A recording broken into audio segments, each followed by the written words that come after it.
Hello everyone, this is Defense Politics Asia, and this is the summary for the day of 1295 to 1296 for the 10th to the 11th of September.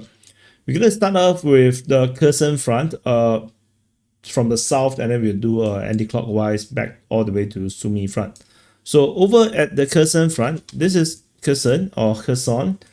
Shelling is reported over Antonivka, Sadove, Tokarivka, Ohievka, and Odrado Kanyamka. So it's still the usual shelling. Nothing particularly stands out in the front line here. So we move on to the next front line, the Zaporizhzhia front. So before we reach the Zaporizhzhia front, this is Zaporizhzhia, and over at the region opposite of Enerhoda. Enerhoda is also where the Zaporizhzhia nuclear power plant is. Opposite, there is this place called Marievka. There is this shelling being reported here. So there's some shelling at Marievka. We move on to the Zaporizhzhia region. Over this front line, we over at the Kayamsky sector. So this is Kanyamsky. At the Kanyamsky sector, the Russian forces continued fighting over at Plavny as well as Stepnohursk. So there is some. So the fighting continues in this sector. Kanyamsky is also mentioned. So the Ukrainians definitely know what I have been talking about. That the Russians actually wants to go down the coast or go up the coast along the Dnieper River towards Zaporizhzhia and then do a flanking operation into the rear positions of the Zaporizhzhia wall. So the Ukrainians have a very extensive fortifications and defenses along this line. So this is the wall, and the Russian forces want to do this penetration so that they can actually do basically destroy the fortification from the rear positions while they actually put Zaporizhzhia to siege. So this operation continues. Over in the Orkiv sector, we have continued fighting over in Malatomashka region, and fighting is also mentioned at Bilokhaya. So Bilokhaya was mentioned only once on the 10th, but Malatomashka is on the 11th. So far, that's all. Nothing else about this sector. Over in the Huyaipole sector, as well as the southern part of the Koma front, we have fighting reported at Vysoke, Vishneve, Petavka, Ohievske, and then shelling is reported at Uspenivka. Fighting is reported towards Novo Ivanivka. Russian there's geolocation and some alleged frontline change with fighting reported at Zaporizhzhia, Zelenopole, Obratne, Novomykolaivka, and Kalinivsky. And this sector here is claimed to be captured by the Russian forces, with part of it actually confirmed by geolocation. So I think we can zoom in a little bit. So just to have a sense of what's happening here. So geolocation confirms that the Russians have advanced southwest of Zaporizhzhia, whereas the Russian claims that the Russian forces have taken Obratne as well as Novomykolaivka. Fighting is moving towards Kalinivsky and Ivanivka, according to the Russian Defense Ministry, while the Ukrainians are still talking about Komizhuvaha and Zelenopole. So that is the current situation. These are Ukrainian reports. These are Russian reports. So that's the situation. You can see this Ukrainian report, Komizhuvaha Ukrainian report, and Ivanivsky, Kalinivsky is mentioned by the Russians. Novo Ivanivka is mentioned by the Ukrainians. So sorry, this is mentioned by the Ukrainians.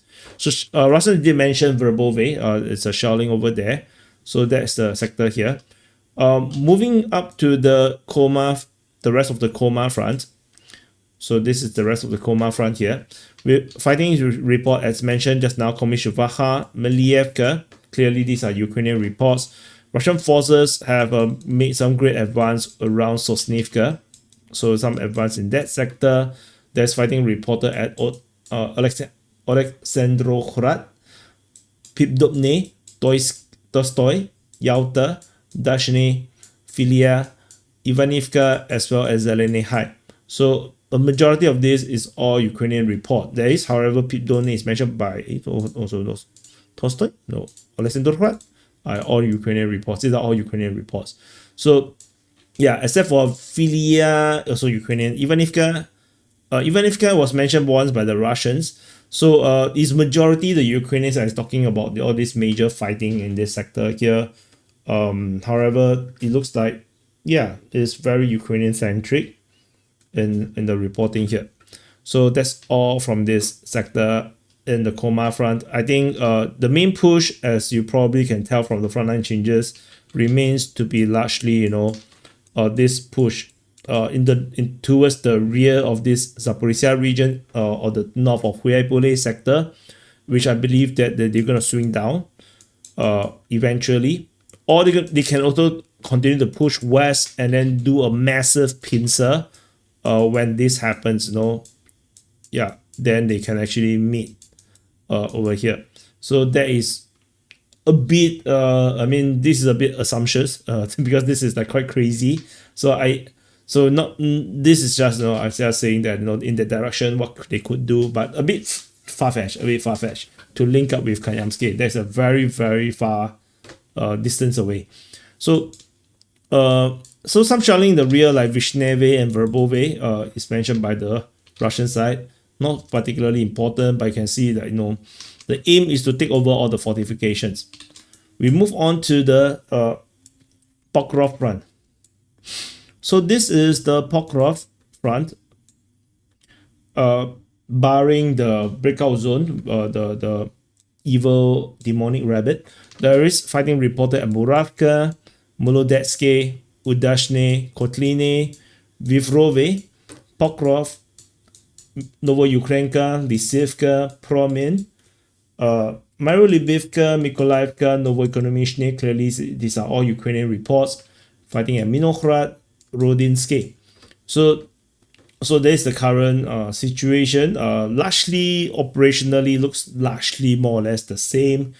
Doesn't look particularly, anything that is very stands out, except that the operations in this sector here seems to be more activated than the ones in the east.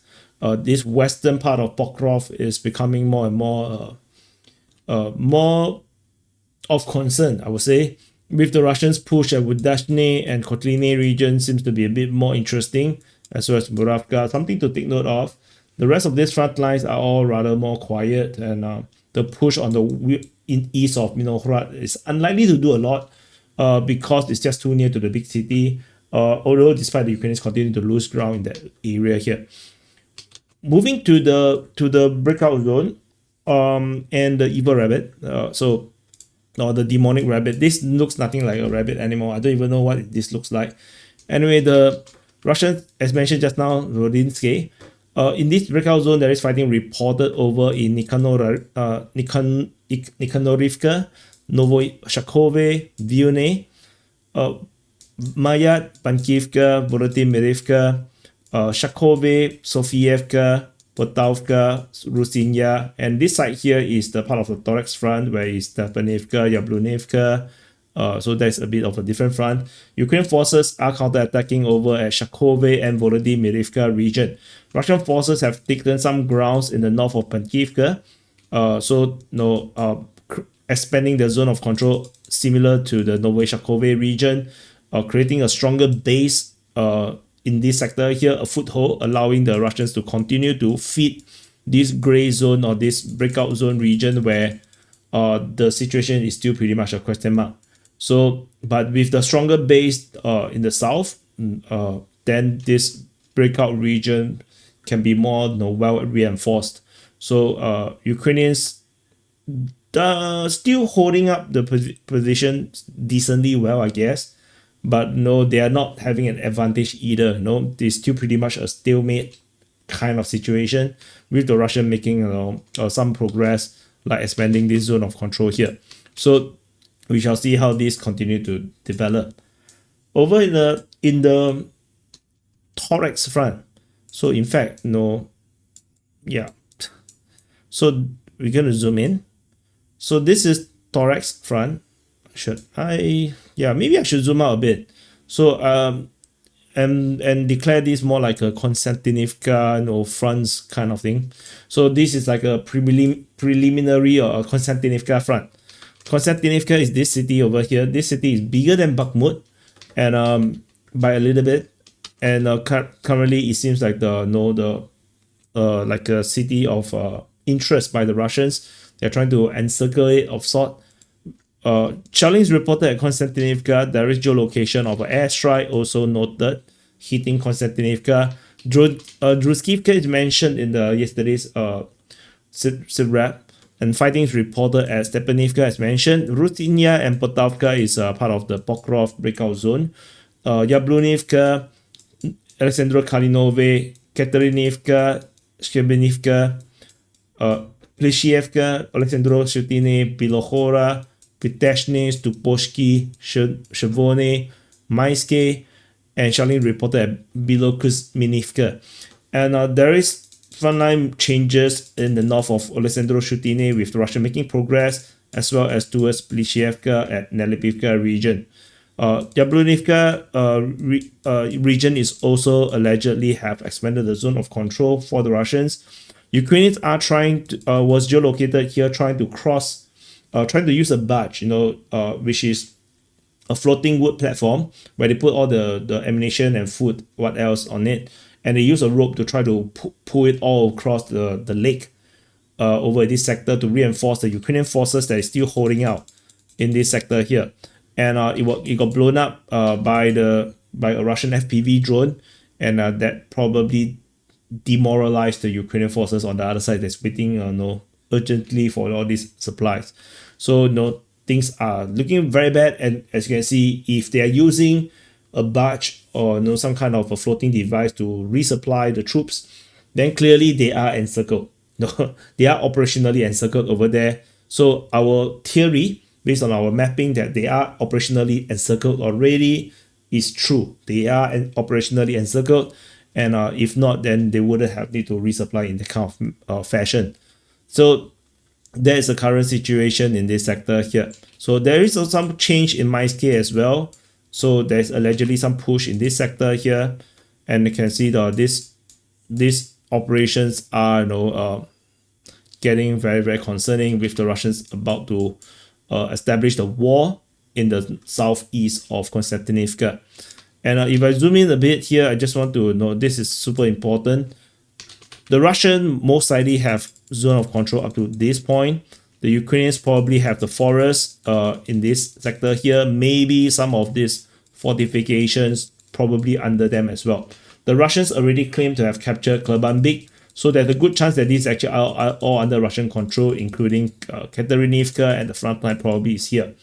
Russian forces geolocated at Nelipivka, so confirming that they have advanced in this sector here.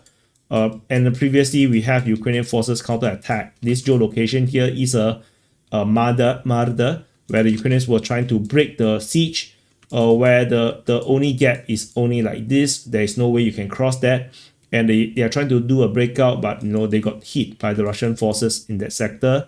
So, and there is still Ukrainian forces at Shebenivka region. Maybe the Ukrainians can still cross in this sector here, maybe, because even though our map doesn't show it, maybe the Russians do not have entire thing. Maybe there's the path through the railway line, but no, this is still very narrow, which is why the Ukrainians tried to cross the resupply in this sector here, and that got blown up by the Russians as well. So no, this is operational encirclement. No, there's no way that the Ukrainians are having a clear line of supplies or clear line of communications to their frontline troops right now. So this is a really crazy place to hold a line.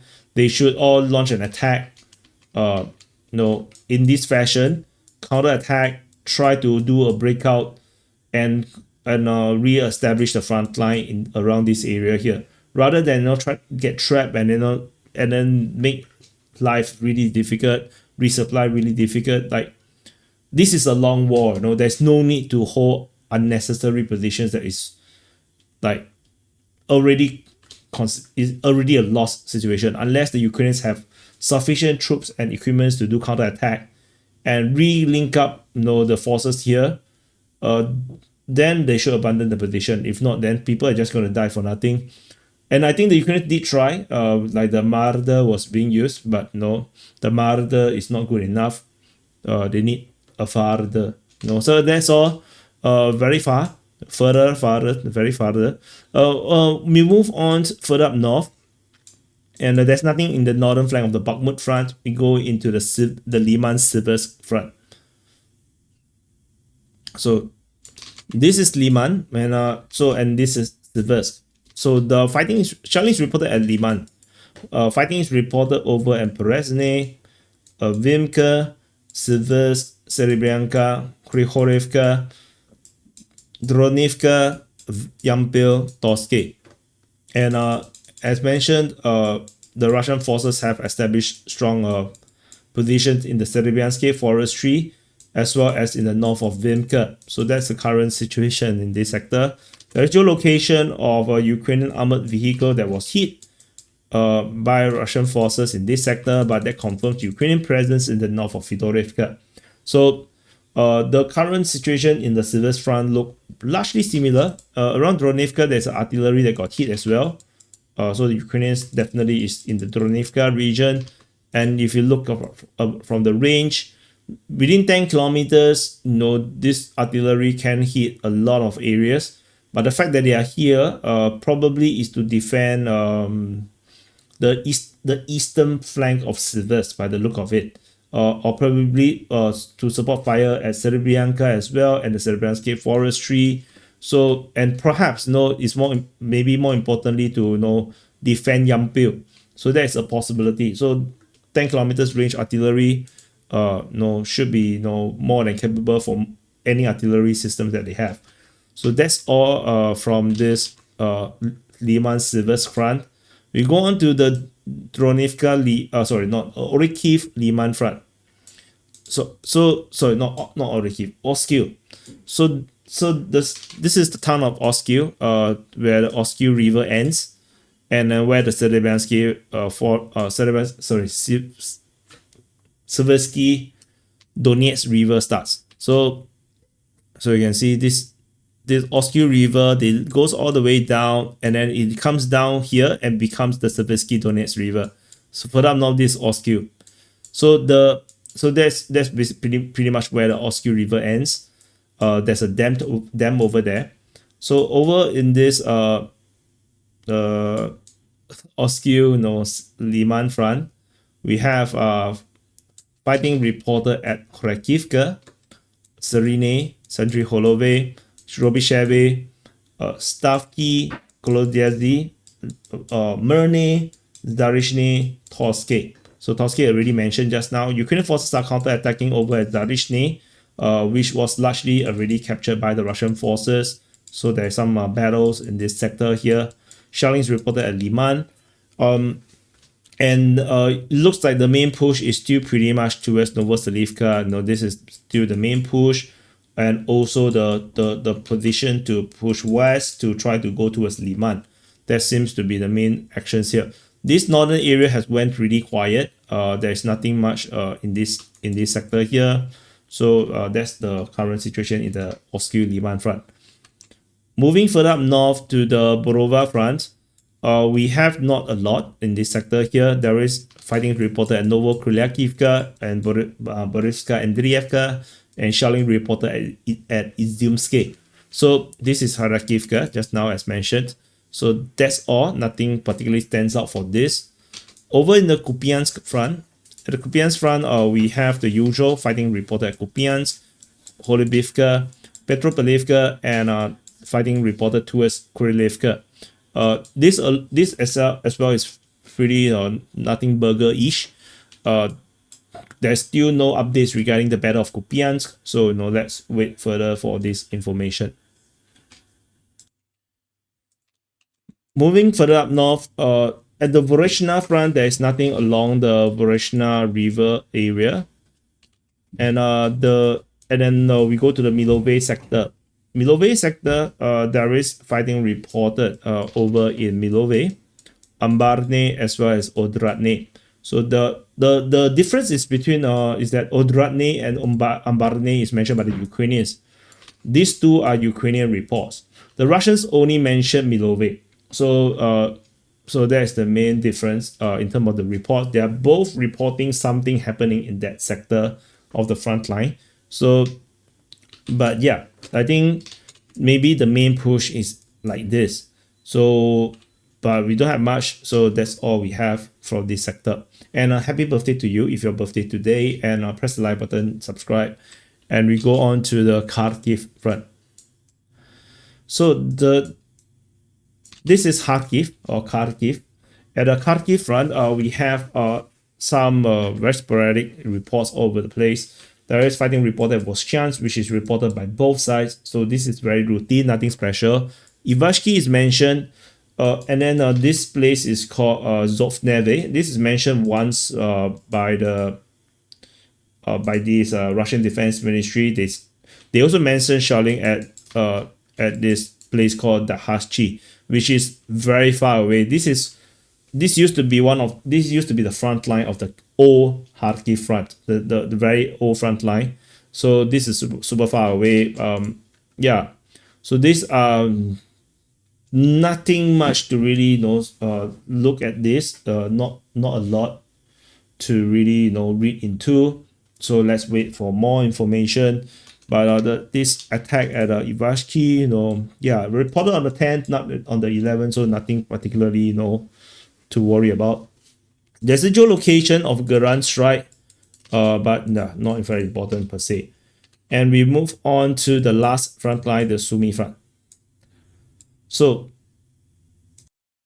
this is Sumy. At the Sumy front, we have fighting mainly in the buffer zone region. We're fighting reported at Zaporizhzhia, Statsky, Yunakivka, Yablonivka, Oleksievka, and towards Khotin. And that's all. These are all Russian reports. Ukrainians do not specify the information about of this sector here. And to me, nothing particularly stands out as well. Pretty routine. And further out into the border regions, it went quiet already. Nothing particularly have stand out in that sector. And that's about it. So this is the SITREP, the summary for the day of 1295 to 1296, 10 to 11 September. I have so this is actually the war channel, DPA war channel. On the main channel, I've started to do news for the macro news and geopolitics regarding the Ukraine war. I'm trying to do it on a daily basis as well. So it's like a SITREP, but for the macro situation. So you can check it out. I've linked it over here. So check it out, and thank you for watching. And just to update, there is no latest frontline changes since the frontline changes report for this SITREP. So in order for this report to not delay anymore, I need to quickly publish this. So that's all. Thank you for watching, and see you guys in the next update.